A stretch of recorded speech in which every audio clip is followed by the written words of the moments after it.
सूर्यांश ने बहुत ही अच्छा क्वेश्चन पूछा है कि जो रेट लॉ के अकॉर्डिंग हम रेट ऑफ रिएक्शन लिख रहे हैं, उस रेट ऑफ रिएक्शन में हम कभी लिख रहे हैं कि R is equal to K A raise to power A B raise to power B, पर एक्चुअल में जो रेट लॉ के अकॉर्डिंग बोला गया है कि रेट लॉ के अकॉर्डिंग रेट ऑफ रिएक्शन जो होगा वो k into a raise to power p और b raise to power q होगा।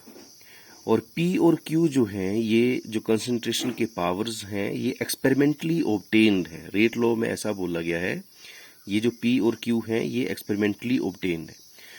And these may and may not be equal to A B, where A B are the stoichiometric coefficients.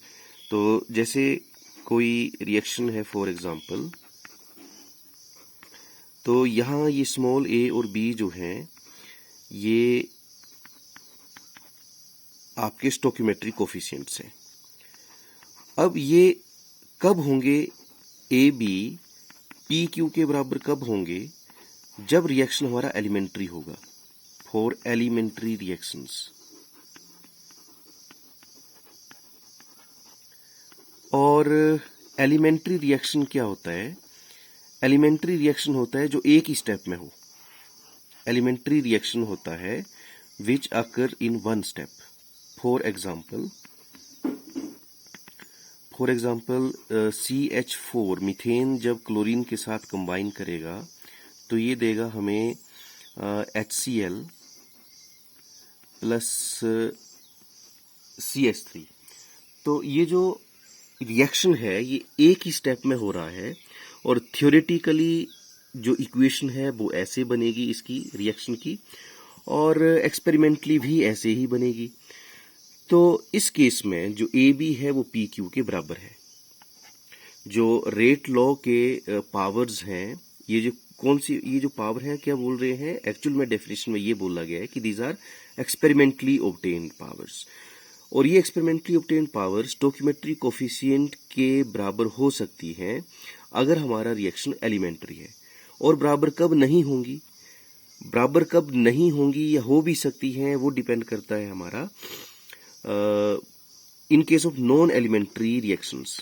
Non elementary reactions, तो non elementary reactions का मतलब ये है कि not happening in one step, not in one step. ये एक step में reaction नहीं होगा। तो एक स्टेप में रिएक्शन नहीं होगा तो हम इसको बोलेंगे नॉन एलिमेंट्री रिएक्शन है।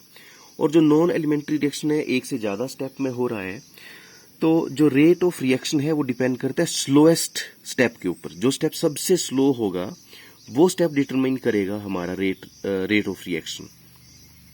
तो इस केस में नॉन एलिमेंट्री रिएक्शन के केस में, जैसे फॉर एग्जांपल हाइड्रोजन पेरोक्साइड जो है वो देता है हमें वाटर और ऑक्सीजन। ये थ्योरेटिकली अगर इसको लिखें इस इक्वेशन को थ्योरेटिकली लिखें तो ये इस तरह से बनेगा। तो ये है थ्योरेटिकल मतलब जिसमें हमें जो केमिकल इक्वेशन है उसको हम बैलेंस करके लिख देते हैं, तो वो थ्योरेटिकल इक्वेशन होती है। और उसके जो कोफिशिएंट्स होते हैं इसको बोलते हैं हम स्टोकियोमेट्रिक कोफिशिएंट। इस केस में जो एक्चुअली जो ये रिएक्शन होता है इन एक्चुअल, या इसको हम एक्सपेरिमेंटली बोल दें, प्रैक्टिकली एक्चुअली जब ये होता है इन एक्चुअल, ये H2O2 पहले ब्रेक होता है H2O प्लस ऑक्सीजन के फ्री रेडिकल में, और दूसरे स्टेप में H2O2 ये ऑक्सीजन के फ्री रेडिकल से कंबाइन होकर के तब H2O प्लस O2 बनाता है। तो ये फाइनल स्टेप है, ये स्टेप 1 और ये स्टेप 2। अब ये दो स्टेप में रिएक्शन हो रहा है, और जो पहला स्टेप है ये स्लोएस्ट स्टेप है। तो यहाँ ये 2H2O नहीं होगा, ये एक्सपेरिमेंटली ये 2 स्टेप में रिएक्शन हुआ। तो जो स्लोएस्ट स्टेप है स्टेप 1, वो डिटरमाइन करेगा रेट ऑफ रिएक्शन। इस केस में जो स्टोकियोमेट्री कोफिशिएंट है यहाँ पर वो 2 है, और यहाँ जो प्रैक्टिकली एक्चुअली यहाँ पर जो स्टोकियोमेट्री कोफिशिएंट है वो क्या है, जो स्टोकियोमेट्री कोफिशिएंट है वो क्या है, वो 1 है।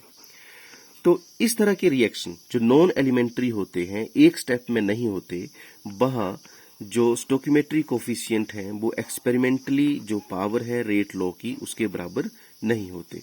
तो यहाँ जो रेट बनेगा वो K is equal to R is equal to KH2O2।